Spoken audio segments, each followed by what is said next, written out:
Livro de Jó, capítulo 1. Na terra de Uz morava um homem chamado Jó. Ele era bom e honesto, temia Deus e procurava não fazer nada que fosse errado. Jó tinha 7 filhos e 3 filhas, e era dono de 7.000 ovelhas, 3.000 camelos, 1.000 bois e 500 jumentas. Tinha também um grande número de escravos. Enfim, Jó era o homem mais rico de todo o Oriente. Os filhos de Jó iam às casas uns dos outros e davam banquetes, cada um por sua vez. E as 3 irmãs eram sempre convidadas para esses comes e bebes. Quando terminava uma rodada de banquetes, Jó se levantava de madrugada e oferecia sacrifícios em favor de cada um de seus filhos, para purificá-los. Jó sempre fazia isso, porque pensava que um dos filhos poderia ter pecado, ofendido a Deus em pensamento. Satanás põe em dúvida a sinceridade de Jó. Chegou o dia em que os servidores celestiais vieram apresentar-se diante de Deus, o Senhor. E no meio deles veio também Satanás. O Senhor perguntou: "De onde você vem vindo?" Satanás respondeu: "Estive dando uma volta pela terra, passeando por aqui e por ali." Aí o Senhor disse: "Você notou o meu servo Jó? No mundo inteiro não há ninguém tão bom e honesto como ele. Ele me teme e procura não fazer nada que seja errado." Satanás respondeu: "Será que não é por interesse próprio que Jó te teme? Tu não deixas que nenhum mal aconteça a ele, a sua família e a tudo que ele tem. Abençoas tudo que Jó faz. E no país inteiro, ele é o homem que tem mais cabeças de gado. Mas, se tirares tudo que é dele, verás que ele te amaldiçoará, sem nenhum respeito." O Senhor disse a Satanás: "Pois bem, faça o que quiser com tudo que Jó tem, mas não faça nenhum mal a ele mesmo." Então Satanás saiu da presença do Senhor. Jó perde os filhos e as riquezas. Um dia, enquanto os filhos e as filhas de Jó estavam num banquete na casa do irmão mais velho, chegou à casa de Jó um dos seus empregados que disse: "Nós estávamos arando a terra com os bois, e as jumentas estavam pastando ali perto. De repente, os sabeus nos atacaram e levaram tudo. Eles mataram a espada os empregados, e só eu consegui escapar para trazer a notícia." Enquanto este ainda estava falando, veio outro empregado e disse: "Raios caíram do céu e mataram todas as ovelhas e os pastores. Só eu consegui escapar para trazer a notícia." Enquanto este ainda estava falando, chegou um terceiro que disse: "3 bandos de caldeus nos atacaram e levaram os camelos. Eles mataram e levaram os camelos. Eles mataram a espada, os empregados, e só eu consegui escapar para trazer a notícia." Enquanto este ainda estava falando, chegou mais um que disse a Jó: "Os seus filhos e as suas filhas estavam no meio de um banquete na casa do seu filho mais velho. De repente veio do deserto um vento muito forte, que soprou contra a casa, e ela caiu em cima dos seus filhos. Todos eles morreram, só eu consegui escapar para trazer a notícia." Então Jó se levantou e, em sinal de tristeza, rasgou as suas roupas e rapou a cabeça. Depois, ajoelhou-se, encostou o rosto no chão e adorou a Deus. Aí disse assim: "Nasci nu, sem nada, e sem nada vou morrer. O Senhor deu, o Senhor tirou, louvado seja o seu nome." Assim, apesar de tudo o que havia acontecido, Jó não pecou, nem pôs a culpa em Deus. Jó, capítulo 2. Chegou de novo o dia em que os servidores celestiais vieram apresentar-se diante de Deus, o Senhor. E Satanás também veio no meio deles. O Senhor perguntou: "De onde você vem vindo?" Satanás respondeu: "Estive dando uma volta pela terra, passeando por aqui e por ali." Aí o Senhor disse: "Você viu meu servo Jó? No mundo inteiro não há ninguém tão bom e tão honesto como ele. Ele me teme e procura não fazer nada que seja errado. No entanto, você me convenceu, e eu o deixei desgraçar Jó, embora não houvesse motivo para isso. Mesmo assim, ele continua firme e sincero como sempre. Satanás respondeu: é só tocar na pele dele para ver o que acontece. As pessoas não se importam de perder tudo, desde que conservem a própria vida. Agora, se estenderes a mão e ferires o corpo dele, verás como ele, sem nenhum respeito, te amaldiçoará. O Senhor disse a Satanás: pois bem, faça o que quiser com Jó, mas não o mate. Aí Satanás saiu da presença do Senhor e fez com que o corpo de Jó ficasse coberto de feridas horríveis, desde a sola dos pés até o alto da cabeça. Jó sentou-se num monte de cinza e pegou um caco para se coçar. E a mulher dele disse: você ainda continua sendo bom? Amaldiçoe a Deus e morra. Jó respondeu: você está dizendo uma bobagem. Se recebemos de Deus as coisas boas, por que não vamos aceitar também as desgraças? Assim, apesar de tudo, Jó não pecou, nem disse uma só palavra contra Deus. A visita dos amigos. Jó tinha 3 amigos: Elifaz, da região de Temã; Bildade, da região de Suá; e Zofar, da região de Naamá.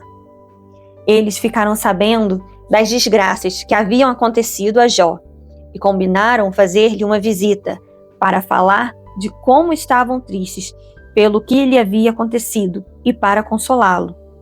De longe, eles não reconheceram Jó, mas depois, quando viram que era ele, começaram a chorar e a gritar. Em sinal de tristeza, rasgaram as suas roupas e jogaram pó para o ar e sobre a cabeça. Em seguida, sentaram-se no chão, ao lado dele, e ficaram ali 7 dias e 7 noites, e não disseram nada, pois viam que Jó estava sofrendo muito. Jó, capítulo 3.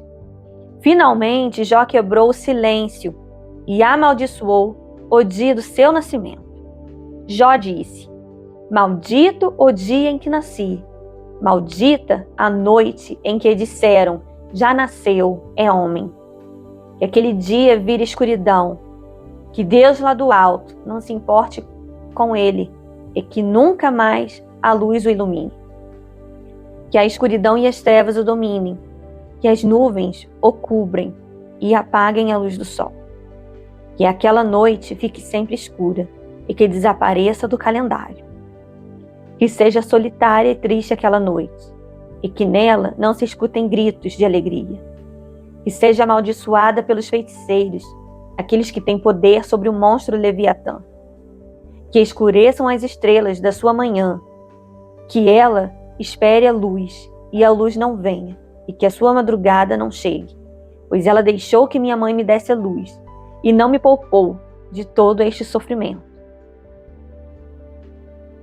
Por que não nasci morto? Por que não morri ao nascer? Porque a minha mãe me segurou no colo? Porque me deu o seio e me amamentou? Se eu tivesse morrido naquele momento, agora estaria dormindo, descansando em paz. Estaria com reis e altas autoridades que reconstruíram palácios antigos. Ou eu estaria com os governadores, que encheram as suas casas de ouro e de prata.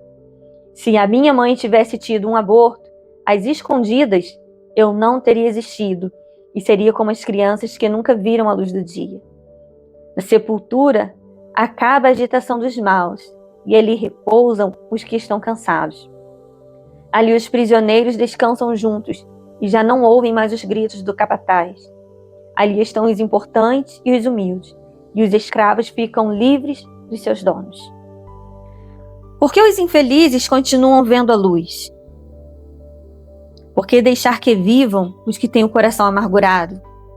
Eles esperam a morte e ela não vem, embora desejem mais do que as riquezas. Eles ficam muito alegres e felizes quando por fim descem para a sepultura. Deus os faz caminhar às cegas e os cerca de todos os lados. Em vez de comer, eu choro, e os meus gemidos se derramam como água. Aquilo que eu temia foi o que aconteceu. O que mais me dava medo me atingiu. Não tenho paz, nem descanso, nem sossego. Só tenho agitação. Capítulo 4. Primeira fala de Elifaz. Chegou a sua vez de sofrer. Então Elifaz, da região de Temã, em resposta disse: Jó, será que você ficará ofendido se eu falar? Mas quem é que pode ficar calado? Você ensinou muita gente e deu forças a muitas pessoas desanimadas. Quando alguém tropeçava, cansado e fraco, as suas palavras o animavam a ficar de pé. Mas agora que chegou a sua vez de sofrer, como é que você perde a paciência e a coragem? O seu temor a Deus não lhe dá confiança? A sua vida correta não o enche de esperança? Você lembra de alguma pessoa inocente que tenha caído na desgraça? Ou de alguma pessoa honesta que tenha sido destruída? Tenho notado que os que aram campos de maldade e plantam sementes de desgraça só colhem maldade e desgraça. Como uma tempestade, Deus os destrói na sua ira. Eles rugem como um leão feroz, mas Deus os faz calar e lhes quebra os dentes. Assim como leões que não podem caçar, eles morrem de fome e os seus filhos se espalham. Veio a mim, de mansinho, uma mensagem em voz tão baixa que mal pude ouvir. À noite, quando as pessoas dormem um sono pesado, eu tive um pesadelo que me deixou agitado. O terror tomou conta de mim e o meu corpo inteiro começou a tremer. Um sopro passou pelo meu rosto e eu fiquei todo arrepiado. Alguém estava ali. Olhei bem, mas não pude ver a sua forma. Houve silêncio e depois ouvi uma voz que disse: será que alguém pode ser correto diante de Deus? Será que alguém pode ser puro aos olhos do seu Criador? Deus não confia nem nos seus servidores celestiais, e até nos seus anjos ele encontra defeitos. Então você pensa que ele vai confiar nos seres humanos que são feitos de barro, que foram criados do pó e que podem ser esmagados como uma traça? Podemos estar vivos de manhã, mas de tarde morremos para sempre, e ninguém se importa. A nossa vida se acaba como cai uma barraca, e morremos sem termos alcançado a sabedoria. Capítulo 5 diz assim: grite, Jó. Veja se alguém responde. Que anjo você vai chamar? Ficar desgostoso e amargurado é loucura. É falta de juízo que leva à morte. Uma vez vi um homem sem juízo que parecia estar progredindo na vida, mas eu amaldiçoei a família dele.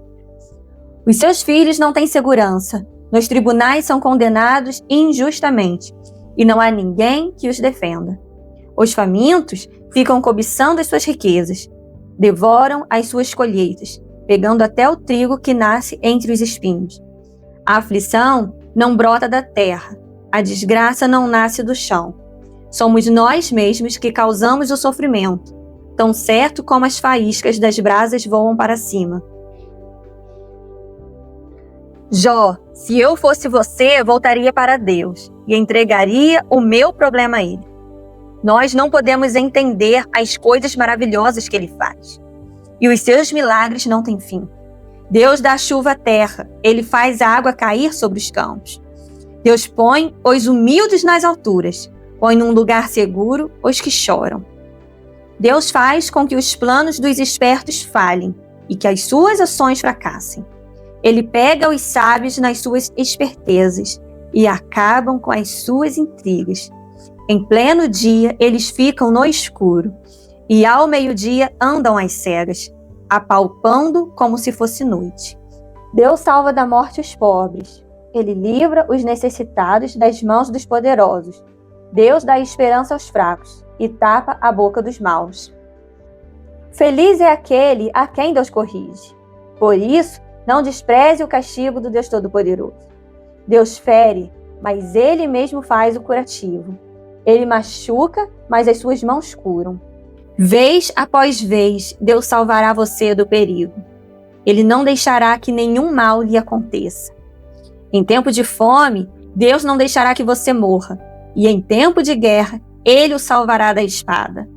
Ele o protegerá das más línguas e você não terá medo quando houver destruição. Você se rirá quando houver violência e faltarem alimentos, e não terá medo dos animais selvagens. Nos seus campos, as pedras não estorvarão o arado, e os animais selvagens não atacarão. Na sua casa você viverá em paz, e quando contar as suas coisas, não vai achar falta de nada. Você terá muitos filhos, e os seus descendentes serão tantos como as folhas de capim no pasto. Você vai morrer velho e forte, como um feixe de trigo colhido no tempo certo. Jó, a vida nos ensina que é assim. Esta é a verdade. Pense nisso para o seu próprio bem.